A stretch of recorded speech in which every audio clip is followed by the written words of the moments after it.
We are about 5 months away from the election. Are your pro-family values going to be properly considered? This is the CitizenLink Report. I'm Stuart Shepard, along with, ladies and gentlemen, Tom Minnery, who's been AWOL now for what, months it seems like, our Senior Vice President of Government and Public Policy. Hi, Tom. Yeah, hi, Stuart. Glad to be back. I've been on the road, and now I'm home. I do want to give you a chance to share where you've been. It's been you've been doing some good work. I have been meeting with focus donors around the country to try to raise money for a large voter registration project we're doing. And when we get that in place, that is to say when we know exactly the outlines of that, the scope of it, we'll say more about it here. But it's been fascinating to meet a lot of the people who support this ministry and indeed support the work of CitizenLink. So more to come on that, but I'm glad to be back. Yeah, we definitely will share that with you when the time comes around. Tom, welcome back, but first question for you. We've had multiple weeks since we last got to talk about the presidential election. What's your assessment of where we are at this point in time? Well, I think the big story this week, Stuart, is the fact that Governor Romney probably will go over the 1,144 delegates that he needs to clinch the nomination, which is the biggest non-story because he is the only one seeking that seriously now who has a chance of getting it. Ron Paul is still campaigning somewhat in a few places, but obviously Governor Romney is the pick. So now the attention will turn to that of Vice President, and that will be overanalyzed, overchewed by the media, particularly the political reporters looking for something to talk about, and so they will give undue emphasis to that. Now, as we try to navigate our way through that as consumers of media, how do you suggest we look at the mainstream media reports about this decision about the vice president? To remember simply that it's mostly about the president. It's not usually about the vice president. There are some analysts who believe that 1% to 2% of a vote may be added by the right vice presidential nominee, and as a matter of fact, if the election is very close, that 1% to 2% could make it. But mostly, it's about the president, the presidential candidate, what he stands for, and what he promises to do, and how effectively he campaigns. Now, for a lot of our folks who are in swing states, we've already been seeing, Colorado being one of the swing states, already been seeing campaign ads for the presidential election, and they've taken quite a negative bent here in the early going. What's your assessment of those, of the campaign ads? They'll get worse, but the bottom line will be this election has to be about President Obama's record in the first 4 years. And obviously the president would like to channel that attention into other things besides the deficit, the debt, the poor state of the economy. And the effectiveness of the Romney campaign will be to the extent to which they will be able to focus on that record. All right. Now, you were talking just before we started recording that you were there for the Democratic National Convention about 36 years ago, if my math is correct, give or take? Yeah, back on the question of the vice presidential selection. I was a reporter for a chain of newspapers, the Gannett newspapers in New York City, during the Democratic National Convention in 1976. One of my worst moments was the morning that the nominee, Governor Jimmy Carter, was about to announce his selection of a vice presidential candidate. And it was such a bad morning that maybe I'm biased against the importance of a vice presidential candidate ever since. But here's what happened.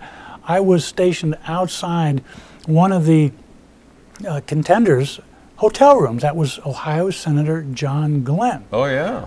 I was a studious, industrious reporter. I got there early. I was one of the first ones outside the hotel room because as soon as Senator Glenn got the call from Governor Carter, then he would come out and announce that. And behind me were there a lot of network news cameramen. I'm tall. Their view was blocked, and someone asked me to move back. And I said, well, no, wait a minute, I got here first. And so one of the network news cameramen says, okay, we're getting no cooperation, I'm moving in, meaning he was going to start elbowing his way. I have seen that done, and they play rough, they play hardball. They do, so I backed off a bit, and as it happened, that hot, sweaty, crowded hallway amounted to nothing because Carter went in another direction, and that was mystery that morning, why I was there. And it was a lot about nothing. Has there ever been a stronger ticket than Carter Mondale, is the question that comes to mind after that story. And the answer that comes to mind is yes. I want to show you this. This is a Washington Post article from just last week. You've been gone since President Obama officially came out and formally stated his position to a chosen reporter on a chosen network, chosen by the White House. I don't know if a lot of people picked up on that, but the White House called and asked for the interview to reveal his position, his heretofore evolving position on same-sex marriage. Now, in the meantime, he tried to spin it as my personal belief is, and that was kind of the nugget of it, and also that it should be a state issue. Well, now the Washington Post, apparently, and this, we want to analyze this just a bit. Read this headline. On same-sex marriage, Obama's critics and supporters alike think he may shift again. To which our response is, duh. Now, what they mean by that is that it would go from a state issue to a national issue. Well, I wonder when they will begin using the F words, flip-flop. Yeah, exactly. I like this term evolution as the media uses it. It seems to mean rising to a higher state of secular consciousness. But the fact is he's flip-flopping. He was for same-sex marriage when he was back in the Illinois legislature, and then he was against it when he was a U.S. Senator. Now he's for it, and now you suggest he may sort of land in the middle, and he's everywhere on that issue. And that reminds me of something that he said during his campaign for president in 2008. My mind is a blank slate. Other people are writing on it, on this issue. Other people indeed are writing on it. I thought that was a surprising statement to make, but this issue exemplifies what he means by that. Now, if you think of gay marriage as a civil rights issue, as he has, in the recent past at least, then you have to compare that to racial equality back in the 1950s and 1960s. If indeed the president thinks gay marriage is a civil right, how can you then leave it up to the states to determine the outcome of this issue? I cannot imagine Attorney General Robert Kennedy or President John Kennedy saying, we believe that the races are equal, however, we're going to leave it as a states' rights issue. That would not wash. And if the president lands there on this issue, that's not tenable. And we've also been talking to more than a few pastors who were actually part of the civil rights movement back in the 60s, and they're saying, nope, this is not a civil rights issue, and they make a very strong case for that. This being marriage? Yes. Not, yeah, okay. Yeah, absolutely. And now here's the interesting part of this. The mainstream media, you mentioned that the president has been everywhere on this, but when we say that, we're talking about his stated position on the issue. But when you examine his actions, it's been very clear where he's been all along. Well, of course it is. He's saying one thing, then the other. However, his Justice Department, his Attorney General, has been very clear and one-directional, doing whatever they can to undermine the support of traditional marriage from state to state.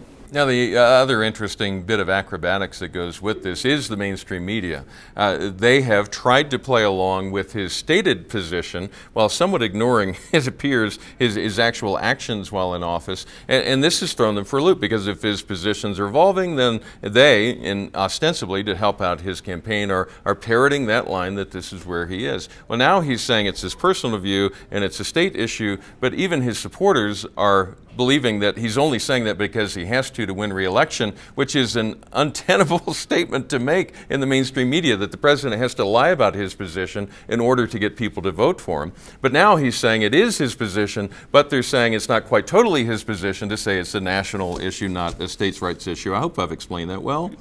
But one of the national polls has revealed that most people think that he made his decision for political purposes, and he doesn't, whatever it is he believes, he doesn't really believe that. Which adds yet another layer. So as we read stories in the mainstream media dealing with this, what's your best advice for how to navigate the way that they're trying to spin it the best they can to put him in the best light possible? I believe that the president's fundraising is falling behind what he hoped it would be at this point. Therefore, people who speak loudly into his campaign with campaign dollars speak very effectively, and a lot of the gay activists who are quite well off apparently have been putting more money into his campaign now that he has become clearer on this issue in their side of the debate. Now, a lot of people say that's terrible, that gay activists should have such influence. I say let those on our side go and do likewise. Those who speak strongly for the social conservative message, the pro-marriage message, the traditional marriage message. If you're a person of means, put your money where your beliefs are, just as the people on the left are doing. So I think he's veering left because he needs to attract campaign dollars.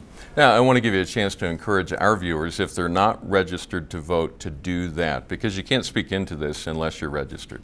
No, you can't, and this election likely will be very close. And if you are not registered to vote, then you're not doing the threshold duty of what a citizen ought to do to be an effective person who makes their voice heard. And you can't make your voice heard, really, without registering to vote. All right. Tom, anything else you'd like to share before I let you go? No, glad to be back. All right, it's good to have you back. Thank you. And thank you for hanging in with us week after week as we talk about these important issues. We appreciate your thoughts and your encouragement. Many of you have been writing some encouraging notes, especially about our conversation last week on the marriage issue when Carrie shared some of the best talking points to support the marriage issue. That video has gotten well over 50,000 views. Did you know that? No. People are passing it along. I think there's a need for that conversation out there. You may always write to us at mail@citizenlink.com. We encourage you to pray for our nation as we all go through the process of selecting elected officials from the local level all the way up to the federal level.